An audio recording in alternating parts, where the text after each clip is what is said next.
Malappuram തിരുവാലിയിൽ Nipah സമ്പർക്ക പട്ടിക 175 പേരായി ഉയർന്നു. ഇതിൽ 74 പേർ ആരോഗ്യ പ്രവർത്തകരാണ്. മരിച്ച 24കാരന്റെ യാത്രാ വിവരങ്ങളും സമയവും അടങ്ങിയ റൂട്ട് മാപ്പ് ആരോഗ്യവകുപ്പ് പ്രസിദ്ധീകരിക്കുകയും ചെയ്തിട്ടുണ്ട്. കഴിഞ്ഞ ദിവസങ്ങളിലൊക്കെ മലപ്പുറത്ത് ഈ നിപ ആശങ്ക സംബന്ധിച്ച വാർത്തകൾ നമ്മൾ കണ്ടതുമാണ്. KT സ്വാലിഹ് ചേരുന്നുണ്ട് മലപ്പുറത്ത് നിന്ന് ഇപ്പോൾ വിവരങ്ങൾ നൽകാൻ. സ്വാലിഹ, വലിയ ആശങ്കയുണ്ട് മലപ്പുറത്തിന്റെ വിവിധ മേഖലകളിൽ. പക്ഷേ ജാഗ്രത മതിയെന്ന് ആരോഗ്യവകുപ്പ് ആവർത്തിക്കുകയും ചെയ്യുന്നുണ്ട്. പക്ഷേ ഏറ്റവും പ്രധാനം ഈ വിപുലമായ സമ്പർക്ക പട്ടികയാണ്. അതിൽ തന്നെ ആരോഗ്യ പ്രവർത്തകർ നിരവധി പേരുണ്ട്. അവർ വീണ്ടും ആളുകളുമായി കോണ്ടാക്ട് ഉണ്ടാകാനുള്ള സാധ്യതയുണ്ട്. അപ്പോൾ ഈ സാഹചര്യമൊക്കെ ആരോഗ്യവകുപ്പ് എങ്ങനെയാണ് വിലയിരുത്തുന്നത്? ഏത് നിലയിലാണ് കൺട്രോൾ?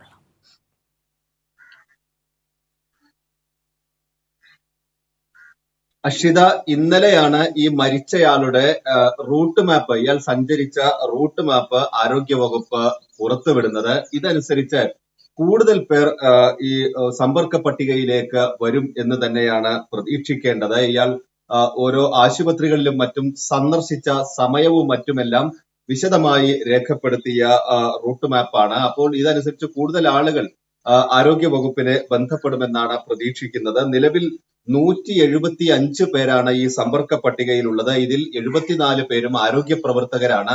4 ആശുപത്രികളിലാണ് ഇയാൾ പല ഘട്ടങ്ങളിലായി ചികിത്സ തേടിയിട്ടുണ്ടായിരുന്നത്. ഈ സമ്പർക്ക പട്ടികയിലെ 126 പേരും പ്രൈമറി കോണ്ടാക്റ്റും അതോടൊപ്പം തന്നെ 49 പേർ സെക്കൻഡറി കോണ്ടാക്റ്റുമാണ് ഉള്ളത്.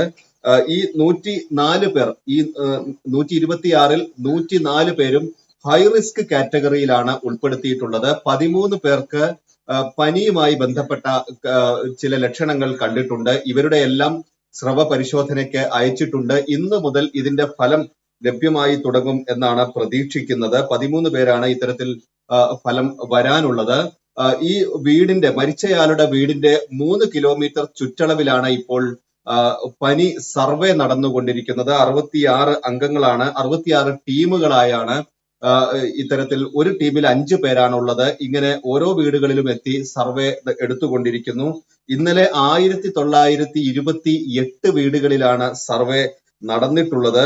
ഈ കണ്ടെയ്ൻമെന്റ് സോണിൽ മാത്രമാണ്, കണ്ടെയ്ൻമെന്റ് സോണായ തിരുവാലി പഞ്ചായത്തിലെ 4, 5, 6, 7 വാർഡുകളും മമ്പാട് പഞ്ചായത്തിലെ 7ാം വാർഡിലുമാണ് കണ്ടെയ്ൻമെന്റ് സോൺ ആയിട്ട് പ്രഖ്യാപിച്ചിട്ടുള്ളത്. ഇവിടെയാണ് ഇത്തരത്തിലുള്ള സർവേ ഇപ്പോൾ ആരോഗ്യ വകുപ്പ് നടത്തിക്കൊണ്ടിരിക്കുന്നത്.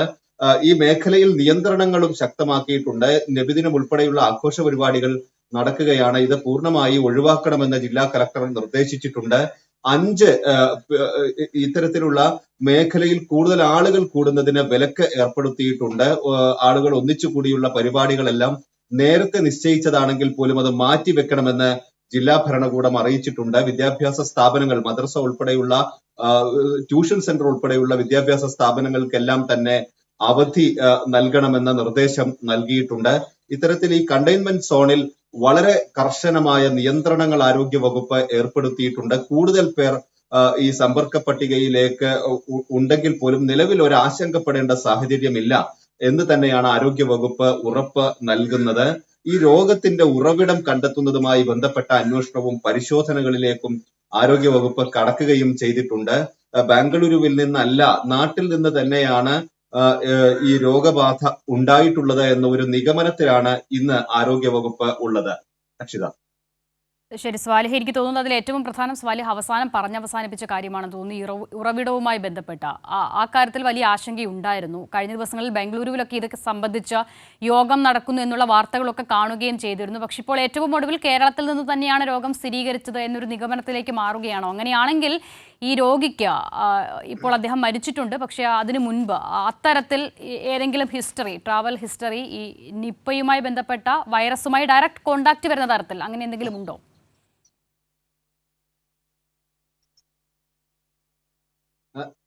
ഈ സ്ഥലത്ത്, ഈ തിരുവാലി നടുവത്ത് നിന്ന് തൊട്ടടുത്ത് ഏതാണ്ട് ഒരു കിലോമീറ്ററുകൾ മാത്രം അടുത്ത് നിൽക്കുന്ന ഒരു സ്ഥലമാണ് നടുവത്ത്. കഴിഞ്ഞ തവണ ഇത് കണ്ടെയ്ൻമെന്റ് സോണായിരുന്ന സ്ഥലമാണ്. ഈ പ്രദേശത്ത് 14 വയസ്സുകാരൻ 2 മാസം മുൻപ് നിപ്പ ബാധിച്ച് മരിച്ചിരുന്നു. അത് ഈ പ്രദേശത്ത് നിന്ന് തന്നെയായിരുന്നു രോഗത്തിന്റെ ഉറവിടം എന്ന് കണ്ടെത്തിയിരുന്നു. ഇപ്പോൾ മരിച്ചയാളും വീട്ടിലെത്തിയതിനു ശേഷം വീട്ടിന് പുറത്ത് നിന്നുള്ള ഒരു ഇരുമ്പം പുളി മരത്തിൽ നിന്ന് പറിച്ച് കഴിച്ചിട്ടുണ്ട് എന്നാണ് വീട്ടുകാർ ആരോഗ്യ വകുപ്പിനോട് പറഞ്ഞത്. പക്ഷെ ഇത് സ്ഥിരീകരിച്ചിട്ടില്ല. ഇത് സ്ഥിരീകരിക്കണമെങ്കിൽ ആ മരത്തിൽ വൈറസിന്റെ സാന്നിധ്യം അല്ലെങ്കിൽ ഈ വവ്വാലിന്റെ ഒക്കെ സാന്നിധ്യം ഉറപ്പുവരുത്തേണ്ടതുണ്ട്. ഇതനുസരിച്ചുള്ള പരിശോധന നടന്നു വരുന്നുണ്ട്. ഏതായാലും പ്രാഥമികമായി ആരോഗ്യ വകുപ്പ് പറയുന്നത് ഈ പ്രദേശത്ത് നിന്ന് തന്നെയാണ് നിപ്പ വൈറസിന്റെ ബാധ ഇയാൾക്ക് ഉണ്ടായിട്ടുള്ളത് എന്നതാണ്. അതനുസരിച്ചുള്ള പരിശോധനകൾ ഈ പ്രദേശത്ത് തുടങ്ങിയിട്ടുണ്ട്. കൂടുതൽ പേരുടെ പരിശോധന നടത്തുകയും ഈ പ്രദേശത്ത് പരിശോധനകൾ PCR പരിശോധനയാണ് ഇപ്പോൾ കോഴിക്കോട് നടത്തിക്കൊണ്ടിരിക്കുന്നത്. കോഴിക്കോടും അതോടൊപ്പം തന്നെ കൂടുതൽ സംശയമോ മറ്റോ ഉള്ളവരുടെ സാമ്പിൾ മാത്രമാണ് പൂനെയിലേക്ക് ഇപ്പോൾ അയച്ചുകൊണ്ടിരിക്കുന്നത്. ഈ പരിശോധനാ ഫലങ്ങൾ ഇന്ന് വൈകിട്ടോടെ ലഭ്യമായി തുടങ്ങും. കൂടുതൽ പേർക്ക് ഈ രോഗം പകരാനുള്ള ഒരു സാധ്യത ഇപ്പോൾ ഇല്ല എന്ന ഒരു നിഗമനം കഴിഞ്ഞ നേരത്തെയൊക്കെ ഉണ്ടായ അനുഭവങ്ങളിൽ നിന്ന് കൂടുതൽ പേരിലേക്ക് ഈ രോഗബാധ ഉണ്ടാവാനുള്ള ഒരു സാധ്യതയില്ല എന്ന ഒരു വിലയിരുത്തൽ തന്നെയാണ് ആരോഗ്യ വകുപ്പുള്ളത്. പക്ഷേ വലിയ ജാഗ്രത ഈ കണ്ടെയ്ൻമെന്റ് സോണിലെങ്കിലും വലിയ ജാഗ്രതയും മുൻകരുതൽ നടപടികളും ആരോഗ്യ വകുപ്പ് സ്വീകരിച്ചിട്ടുണ്ട്. ശരി സ്വാലിഹ്, എന്തായാലും വരുന്ന മണിക്കൂറുകളിലും ഇതുമായി ബന്ധപ്പെട്ട വാർത്തകൾ വരും എന്നുള്ളത് ഉറപ്പാണ്. ഇന്ന് കേന്ദ്ര ആരോഗ്യമന്ത്രിയുമായി കേരളത്തിലെ ആരോഗ്യമന്ത്രി വീണ ജോർജ് കൂടിക്കാഴ്ച നടത്തുകയും ചെയ്തിട്ടുണ്ട്. സ്വാലിഹ് പറഞ്ഞതിൽ ഏറ്റവും പ്രധാനപ്പെട്ട കാര്യം തിരുവാലി പഞ്ചായത്തിൽ കൂടുതൽ നിയന്ത്രണങ്ങൾ കടുപ്പിക്കുന്നു എന്നുള്ളതാണ്. മറ്റൊന്ന് രോഗിയുടെ ഉറവിടം, അത് കേരളത്തിൽ നിന്ന് തന്നെയാണ്, മലപ്പുറത്ത് നിന്ന് തന്നെയാണ് രോഗം ആദ്യമായി ബാധിച്ചത് എന്നുള്ള നിഗമനത്തിലേക്കും ഇപ്പോൾ ആരോഗ്യവകുപ്പ് എത്തുകയാണ്.